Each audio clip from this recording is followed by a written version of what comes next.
Welcome, everybody. This is the Guild Siege Tournament Season 7 Victory Interview. Victory Interview. Do I want to say victory? Yeah, we'll say victory. We'll keep that.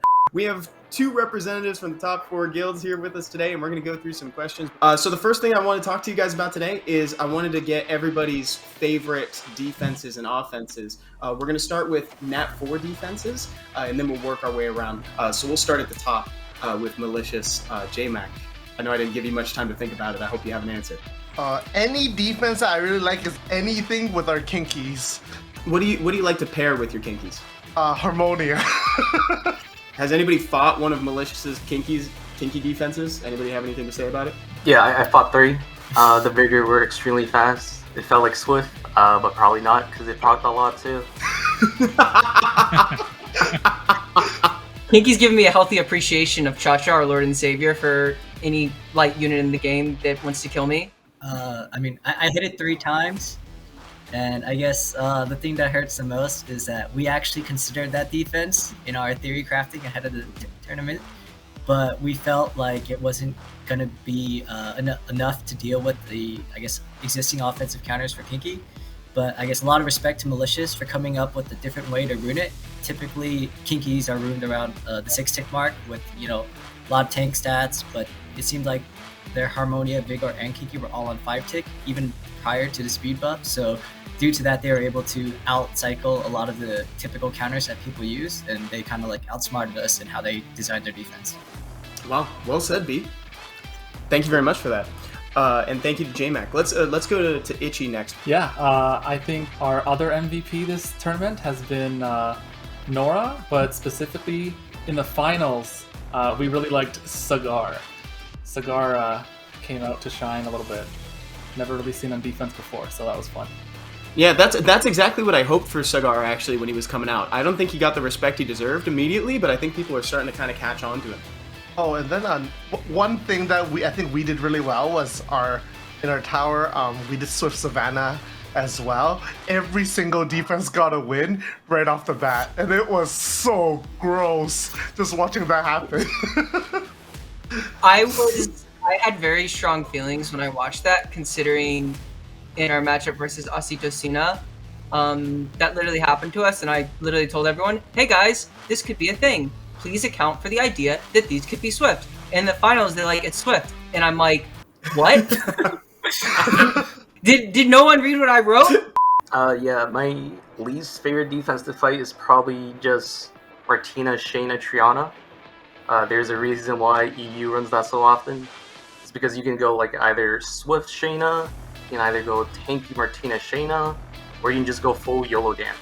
And depending on the build, it has to, depending on the build on defense, the attacker has to think really hard on whether or not, it's Swift, tanky, or full YOLO Gan. Alright, I'm gonna use my defense as my favorite defense because it got wins and it was really dumb, but it always punished at least one guild one time before they started respecting it, which was Geldner, Mukul, Savannah.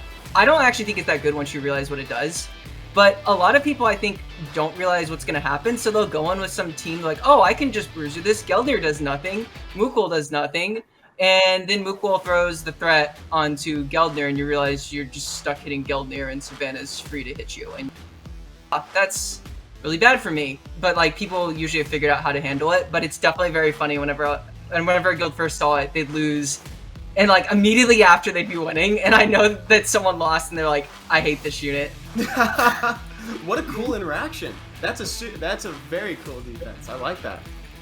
Did anybody encounter that one? And does anybody have feedback on it? Did anybody get a chance to fight it? No, we left it alone. We just let it sit in its corner and never touched it. I was really disappointed. I agree with Carrie with MST being so versatile. It's very vague. You have no idea what to expect on the first hit. And of course, in a tournament setting, people can just switch the artifacts and ruin the sets if they're tryhard enough. So its strength is in its unpredictability. But another 4-star defense that I thought was pretty good was the Ayunu Molly Suiki. I like the concept of Suiki. It was definitely one of the Onimushas that was underappreciated.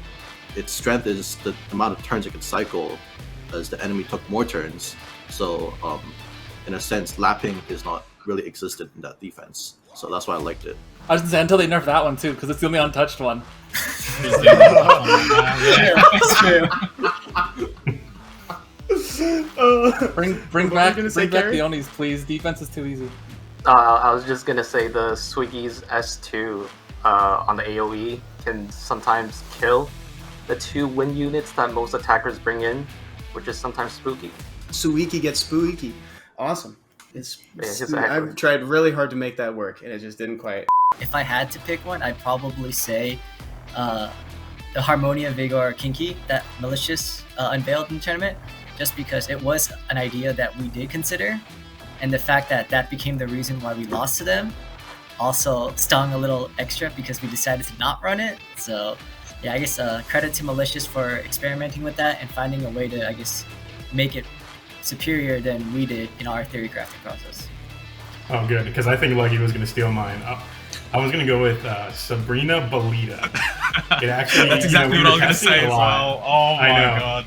I mean, we thought it was like, this is so troll. It's never going to work against anybody. We're missing about like 2 towers worth of Martinez.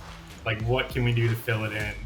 And we were just like, all right, let's try Belita. It's super hard to Lucian with Sabrina there, and some people just don't realize that. And then you have the attack buff from Belita when it does work, so it just melts your light tank. So you can definitely vary the builds, and like, in the semifinal round against YRNG, it was like stealing a lot of wins out of nowhere, and we were like, okay, maybe this isn't so troll, like this could work. I will say I liked your build variation there because I thought it really punished disrespect to the defense and what it could bring. Because I told everyone who hit it, like, hey, like, there's a potential variation here, and if you don't respect both spectrums of it, you will lose.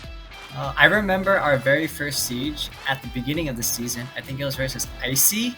They actually ran that on their defense, and I was like, oh, this looks completely free.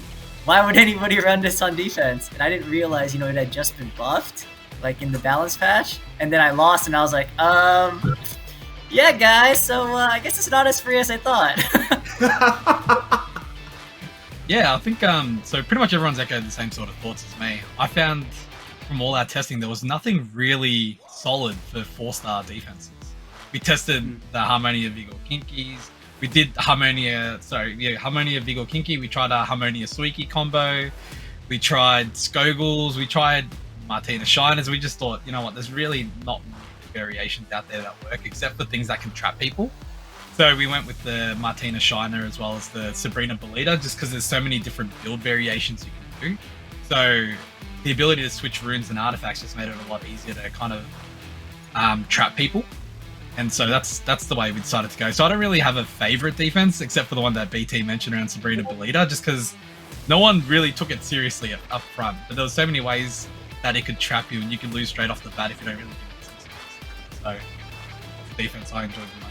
An offense I always use and I stick by no matter every Siege tournament. I use Shayna Martina every single Siege offense, and honestly, it's such a strong unit.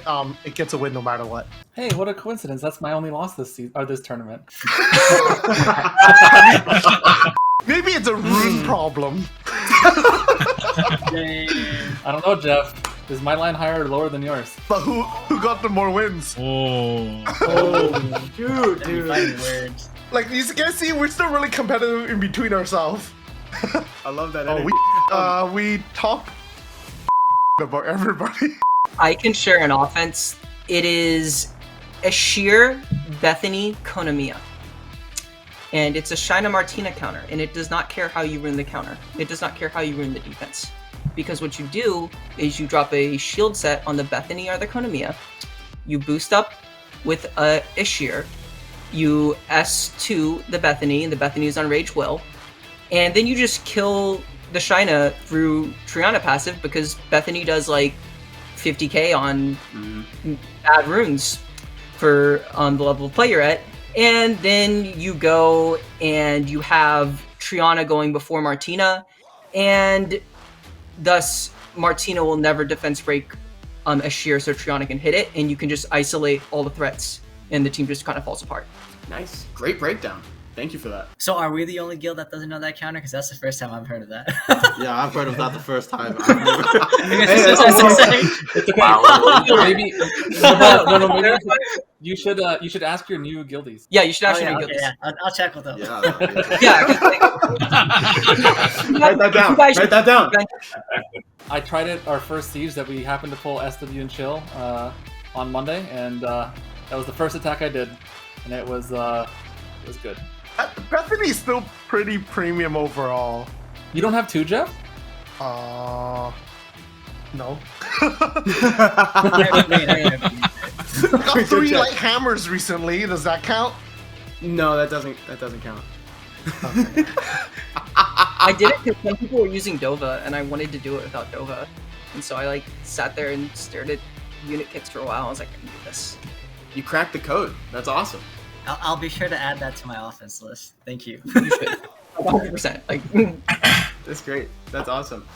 I would say most of the counters that we use are pretty much common knowledge. I guess maybe just for everyone out there, I guess maybe when they're like, oh, how do I deal with Kinky? Is Kamoon, Lore, and Lulu. I would say it's probably like 90% as long as you target the right monsters and don't get supremely unlucky or rude gapped. Which ones can we share, BT? Which ones are interesting? I think it's already mentioned. I think like There's a couple. I mean, I was thinking, so against Mithril, they were running Skogul Mali. I think Squeaky. And so one of my comps was Galleon Double Sword Boys. So it worked out pretty well. Super slow. You don't need to land all the defense breaks for it to work. So I just used Cocky, Galleon, Squeaky, and you kill the entire map with that combo. And I was a big fan. I mean, some people might not like the Akares checks, but you know, I ran a Violent Cocky, and I think like the spare Squeaky, and they were all on like Cocky was on Will, and the rest were on Shield. So even if the rock dropped, like I still survived all the hits. for me, I think my 4-star options didn't really change much. I think I really only used Lucians, or I used Kamoon, Lauren, Triadas. That's all I used. The 4-star defenses.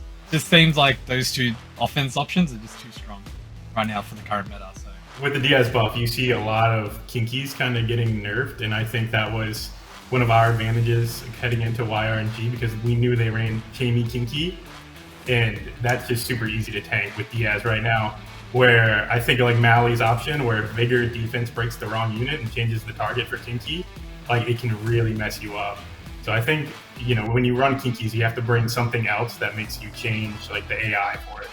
I'd say it's a prerequisite for defenses in general nowadays, that if you can funnel all the AI into one unit, it becomes very difficult to like create a situation that the defense can win, because there's so many units that have various ways to mitigate damage.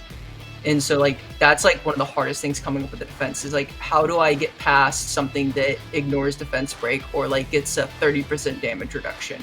That becomes a real like challenge to navigate. All right, guys, thank you for those insights.